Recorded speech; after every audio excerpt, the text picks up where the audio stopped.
Modern finance operates on a mathematical illusion. We build towering economic structures based on virtual wealth that multiplies endlessly, while the physical world remains strictly bound by natural limits. This chart shows the base equation of real economic production. Whether a society is harvesting wheat or manufacturing steel, physical output grows at a steady, linear rate. A single farmer or machine can only plow so many fields or build so many units in a year. But look what happens when we plot interest-bearing debt on the exact same axis.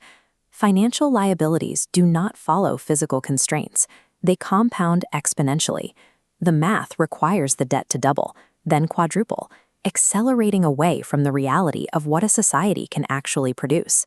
As the curves separate, a massive deficit opens up between the financial claims on a society and the physical wealth available to pay them. This widening void creates a condition of structural polarization.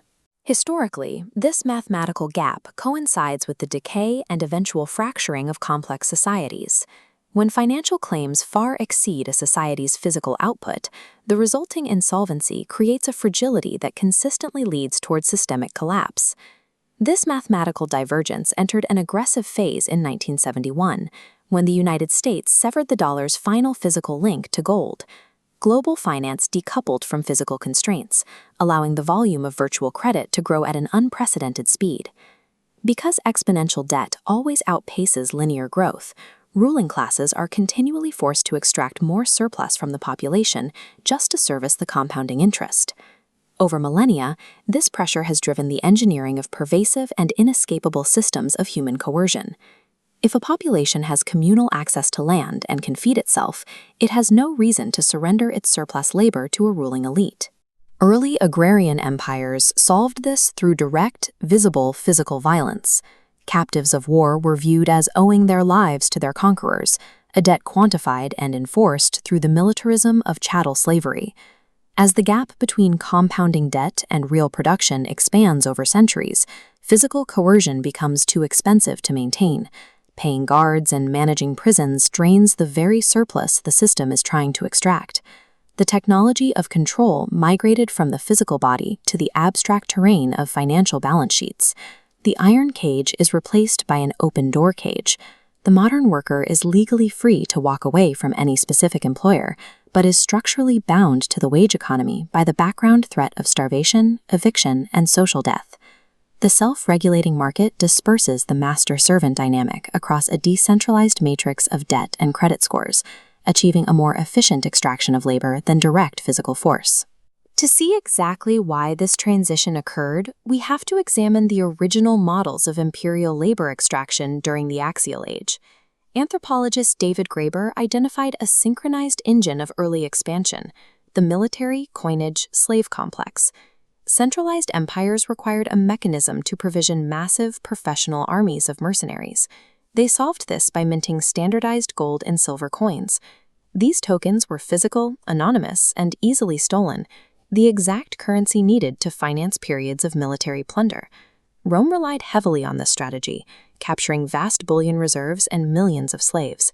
But territorial expansion has a hard limit. As the borders stretched outward, the administrative and military costs of defending them began to exceed the spoils of conquest. Rome eventually ran out of wealthy neighbors to loot. When the outward expansion stalled, the domestic economy collapsed. Patrician creditors used mounting interest obligations to foreclose on peasant smallholdings, assembling massive estates. The displaced agriculturalists flooded into the capital, forming a dependent, non-productive urban class.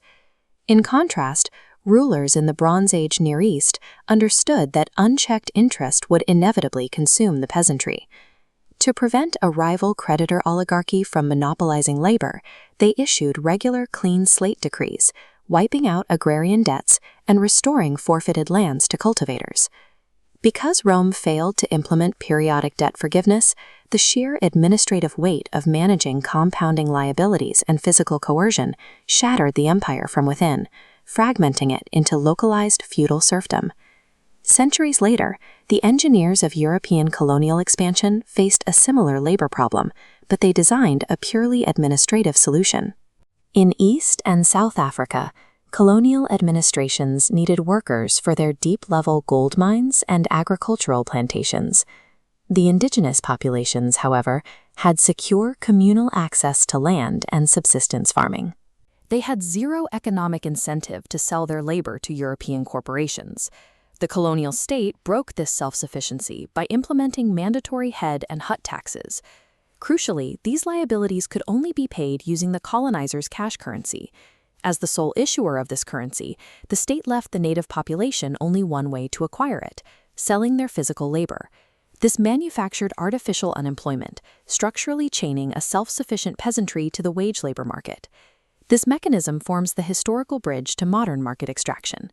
Rather than bearing the massive financial and political costs of rounding up labor in physical chains, the state achieved the result through an abstract tax liability.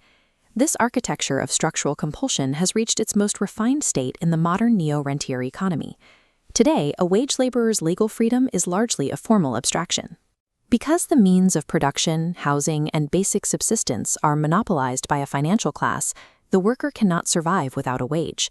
The quiet threat of starvation forces them to enter into highly unequal contracts. We see the mechanics of historic debt bondage repeating today. In the late 19th century, laborers on the Henequen haciendas in Yucatan were bound to corporate estates by massive, unpayable advance loans. Today, that system operates as the modern credentialing trap. Higher education now functions as the corporate hacienda. To secure a credential necessary to compete in the labor market, an individual must sign a contract taking on tens of thousands of dollars in student loans. This specific class of debt is legally engineered for absolute durability. Federal bankruptcy reforms in the United States in 1998 and 2005 rendered student loans virtually non-dischargeable. If you default, the state wields its power to garnish wages, seize tax refunds, and revoke professional licenses.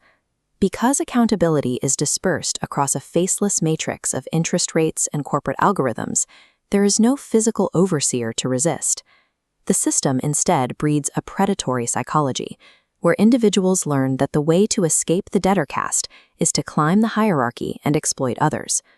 The financial class now occupies the role once held by the feudal landlord, taking a lifelong interest rake-off from a highly educated populace locked in an inescapable cage. Anthropology and systems theory show us exactly why this debt architecture is unsustainable. Joseph Tainter evaluates human societies as problem-solving systems that resolve crises by adding new layers of administrative complexity. Tainter's marginal efficiency of complexity proves early societal investments yield high returns. But as administrative overhead metastasizes, the cost of complexity grows exponentially. Physical utility plateaus, and the gauge drops below zero.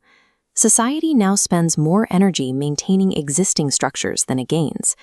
Historical systems like the classic Maya or the Chaco Canyon trading network collapsed at precisely this threshold. They built highly centralized, interdependent structures to survive volatility. When the energy costs of maintenance exceeded the benefits, they were unable to scale back their organizational tiers, leading to rapid fragmentation.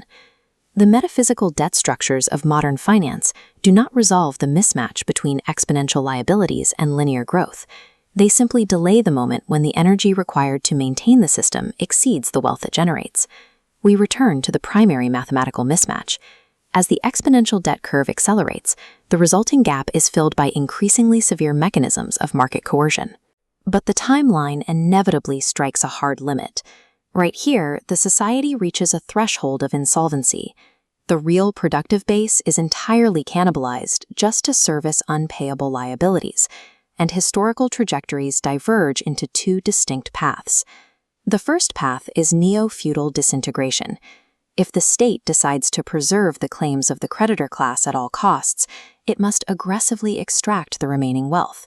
Public infrastructure is dismantled, the commons are privatized, democratic rights are suppressed, and the civilization ultimately fractures into an impoverished order of modern serfdom. The second path requires a deliberate institutional reassertion of social control over the financial system.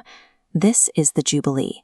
It demands the systemic cancellation of unpayable debts and the dissolution of the rentier class, restoring mathematical equilibrium to the productive economy.